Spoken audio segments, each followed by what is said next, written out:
Hokity pokity pokity. Right, let's try round 2. I mean, we could go back to the Citadel now and give the message to him, but I think that's a bit roundabout.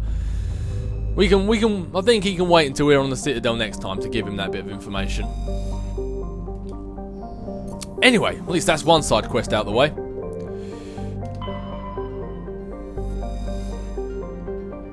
And for anyone who wants to read it. Some planets, they won't give you the option to land, they'll just say that where it says survey, and basically you just give the planet a bit of a scan. And you can get minerals and stuff like that from it. Scans from a small deposit of plutonium. Okie dokie, nothing here. On to the next system. And basically we are just going to have to make our way around like this until we actually find the planet that the Yara's on. Hopefully it should not take too long. Yeah, so as by now I think you can pretty much sort of get the picture of basically what I'm going to be doing. If you want to give it a read. See, I'm in two minds whether just to skip this bit so you guys don't have to see it, or to keep going, because then for these little bits of information, some of you guys might want to read it, I don't know. So right now I'm kind of in two minds as to whether to skip it, but I'll record it all anyway, and then that way if you guys decide you don't want to see it, then you can tell me and then I can just start cutting it out of future videos. Unless I finish this walkthrough before I upload the first episode, who knows, but it looks like we may have just found Liara. It's a discipline science research, boom on Earth, blah, blah, blah, blah. Read that at your own will. We are going to find Liara.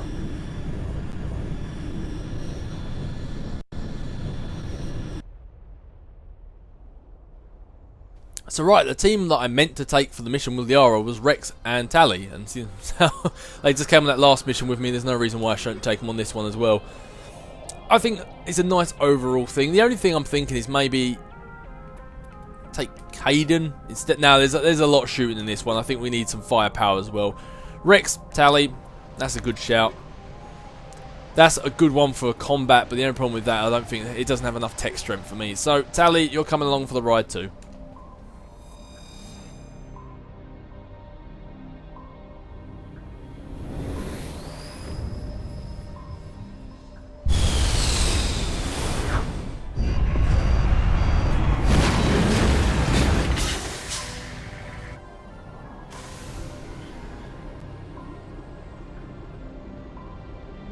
Commander, I'm picking up some strange readings.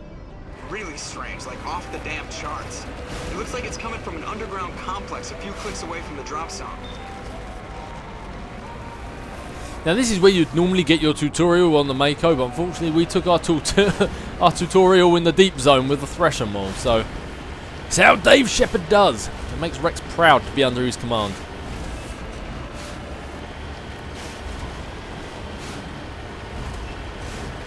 Plus, you can always tell when you're on a proper planet and not one of these sort of like just research planets, because the landscape is a lot more different and a lot more intricate as well.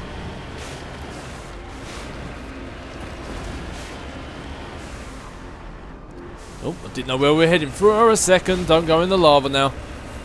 The Mako's sturdy, it's not that sturdy. Actually, who am I kidding? The Mako isn't sturdy, it just took a beating from that Thresher Maul. But from bullets, it's pretty sturdy. Yeah, when it comes to using my squad, by the way, I will try and mix it up so you get to see a good variety of people, and I'll try and take the people who I think is best for each mission.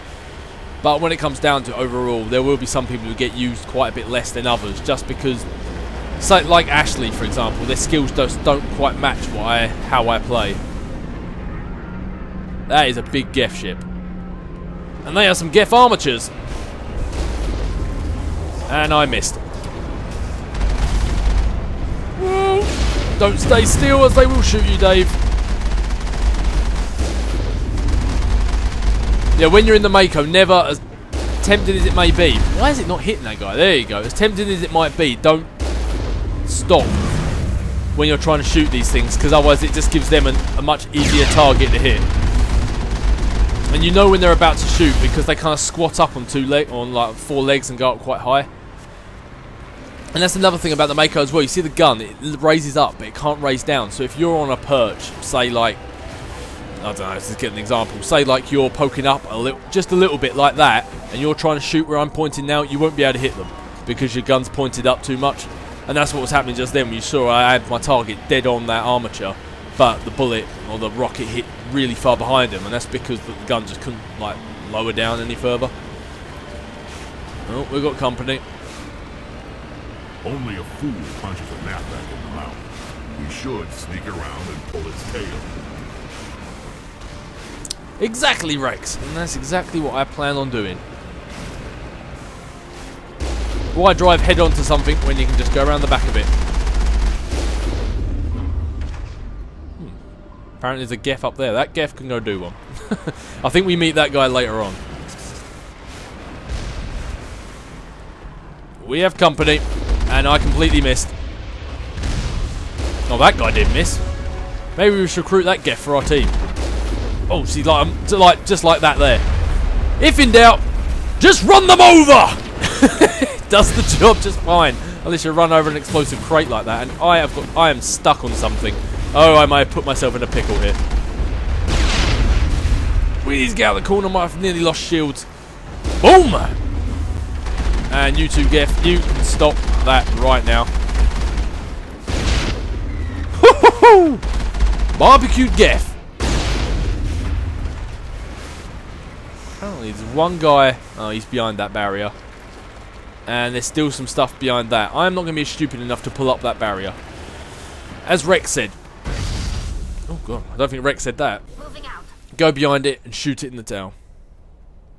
And then see, I found out how to take their helmets off. So obviously Tallies you can't, but I found out how to take Rex's off and Shepard. So at least we look better in combat.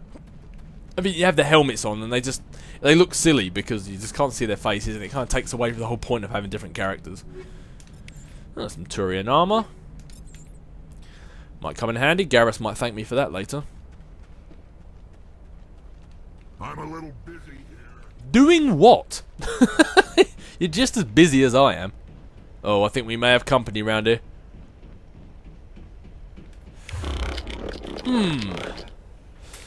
What have I don't think I've mapped anything out. Oh, it's throw that I have mapped out. Right, Tally, you can sabotage that Geth for me. Oh, Rex Carnage. And Shepard need not do nothing. Good job, team.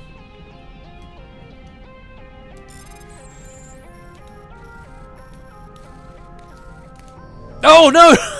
Damn my massive thumbs. Alright, using the Omnigel. I was just about to say, easy decryption. You know if I'm going to mess up, it's going to be on the easy decryption. Damn my huge thumbs. Oh, the gate is down. They can now shoot at us. See, I didn't actually have to lower that gate, but when I'm around, everything must die. Actually, I better. And I really wouldn't recommend running across there when you've got these big guns shooting at you. Move, move, move, move, move! Big guns I plan on taking down. If I don't get blown up in the process.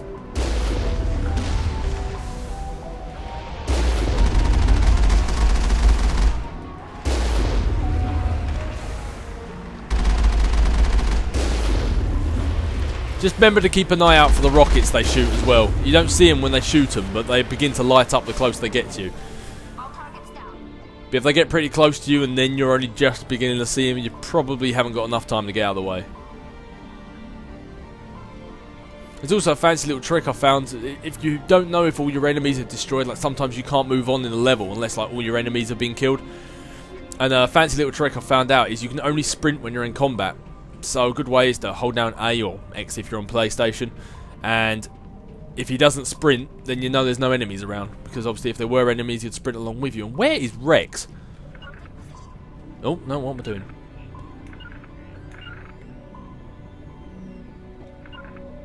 There we go, that's what I wanted. Stop hiding. 50 degrees hotter and I might start to feel uncomfortable. How are you? I'm doing just fine, because if you haven't realised, Shepard is a boss. Tally, on the other hand, I think she might be starting to get a little bit hot inside that suit. Maybe she wasn't the best person to bring along. Garrus, on the other hand, probably would have quite liked this. Actually, what am I doing running over here? Let's go get the Mako Even back. the Geth wouldn't want to live in this heat. And yet, here they are.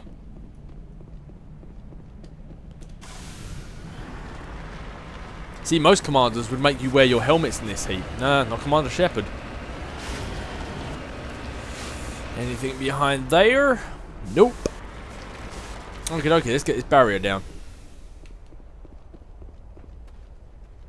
You see, on this case, though, there is an enemy here, so I don't know why I haven't had the option to shoot him just yet. Come out, wherever you are.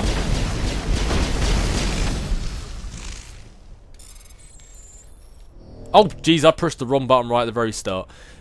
Got the feeling this is going to be one of those days where things just don't go my way. Contacts, Commander. I've got a feeling we might have a few contacts now. Not straight away, but... a big gate like that is either trying to stop someone from coming in or something from getting out. Let's hopefully to say it was trying to stop us from getting in.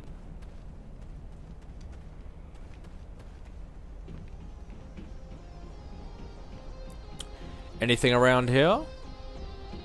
Oh, I was just about to say, they wouldn't make us run all the way around that way for nothing, but apparently they would.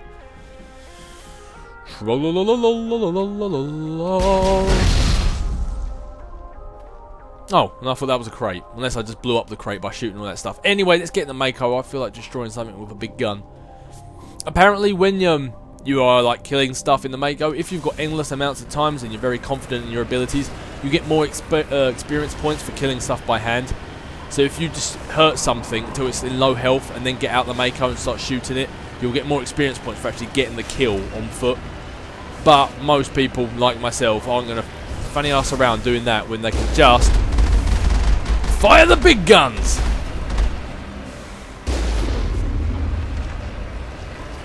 Yeah, bye-bye. Even those big things you can ram as well. I'm not sure if it actually damages the Mako, but I know you can ram them as well.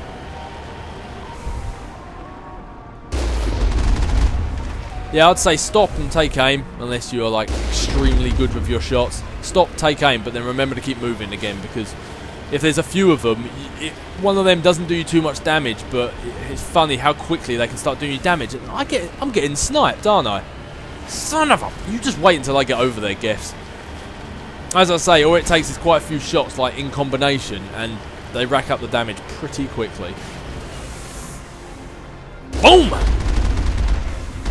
Yeah, I saw you squat on two legs. Who's next? It's saying there's another one up here. There you are. Hello, buddy. Oh, gee, I'm pretty close to him. Yep, shouldn't have got that close. It's once the Mako loses its shields, that's when it really, or at least I find, when it really starts to get in trouble. Like that. Took a bit of a barrage then. Even though the Geff armatures are really your biggest worry, I would say take out these Geff rocket troopers as well, because they don't do much damage, but they keep just putting on the hurt. And they're the ones who sort of accumulate quite a bit of damage without you realising it. Whoa, back up!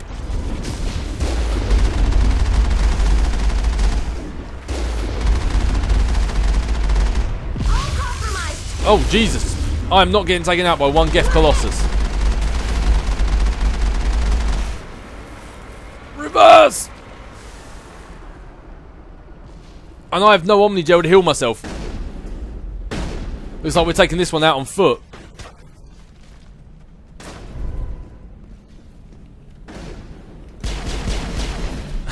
This is not very good. I'm having tallies down already. This is a very poor performance on my behalf. I'm not gonna lie. I'm not even sure if I'm damaging this thing.